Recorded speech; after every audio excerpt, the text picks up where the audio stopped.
Hey y'all, insight number 4 for Easter, where I've prayerfully selected 5 scriptures from the Come Follow Me lesson this week, and we're asking the question as we read the scriptures. So it's gone really dark outside because there's a storm coming, so it looks a bit dark, but we've still got lighting, so we're all good.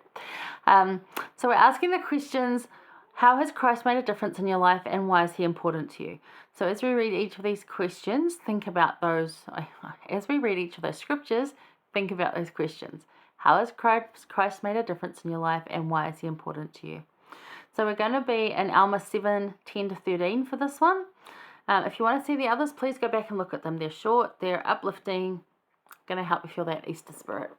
So 10-13 reads, "And behold, he shall be born of Mary at Jerusalem, which is the land of our forefathers, she being a virgin, a precious and chosen vessel, who shall be overshadowed and conceived by the power of the Holy Ghost, and bring forth a son, yea, even the Son of God. And he shall go forth, suffering pains and afflictions and temptations of every kind. And this, that the word might be fulfilled, which saith, he will take upon him the pains and the sickness of his people. And he will take upon him death, that he may loose the bands of death, which bind his people. And he will take upon them their infirmities, that his bowels may be filled with mercy according to the flesh, that he may know according to the flesh how to succor his people according to their infirmities." That's an important line. "Now the Spirit knoweth all things, nevertheless the Son of God suffereth according to the flesh, that he might take upon him the sins of his people, that he might blot out their transgressions, according to the power of his deliverance. And now behold, this is the testimony which is in me." Beautiful words from Alma. Very cool. So, he suffered not just on the cross. Christ didn't suffer just on the cross. No. And not just in Gethsemane. He also suffered in life. His whole life he gave and lived to know our pain so he could comfort us perfectly. Of course he had joyful moments in life. We see that. We read that in the scriptures. I'm sure there were some lovely childhood moments with his parents, but his whole life was about becoming Jesus Christ so that he could go and do what he did. And a lot of members really do focus on Gethsemane and forget the cross. And the cross is very important.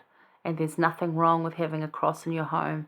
There's nothing wrong with, we don't have crosses in our chapels just because that's kind of what our chapels are like. But there's nothing wrong with having a cross in your home or wearing one. I've got one on my bracelet. You can see there somewhere. Right there.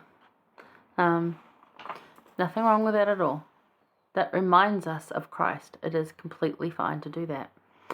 So he suffered his entire life so he could comfort us perfectly. So he could know exactly how to succor and uplift us. The power of his deliverance is complete. He made the pathway simple and supports us along it. When I say it's complete, I don't mean finish. I mean it's all of it. The deliverance is all of it. Not just a little bit of it, not just some of it, no, all of it. He made the pathway simple and supports us along it. The pathway of the gospel is simple. We complicate it. I say this all the time. We make it really complicated with our experiences and our opinions and us. Our humanness complicates it. The gospel actually is very simple. But he does support us along this pathway. And he will always come and find us when we've collapsed, tired, at the pathway side. He'll pick us up and carry us until we find strength again. I'm pretty sure he's carried me for much of my life. I really am. I find great joy in the power of his deliverance, and that has made a difference in my life. That there is deliverance available, not just for the people in the scriptures, but for me. There's deliverance available for me. He's delivered me from several earthly things, and he's going to deliver me from humanness into eternalness, and that's pretty cool.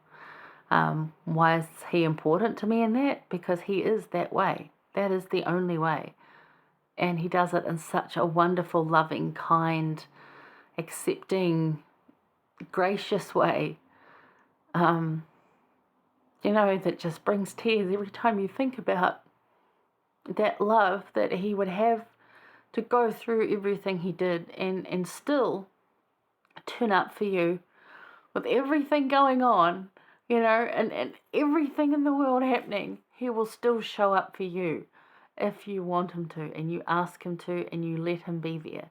Because he's probably there already, but are you letting him? And the amount of times I've collapsed at the side of the pathway and said, I can't do this anymore. And he comes and finds me every time. And he'll pick me up and carry me until I feel accepted and okay and loved enough to say, it's all right, I can walk again now. And I can walk at my pace. And he's fine with that. No one else does that for us. No one. Not every time. Not with the grace and kindness that he does. So that's why it's important to me. All right. Stave off the tears. One more to go. I'll see you there.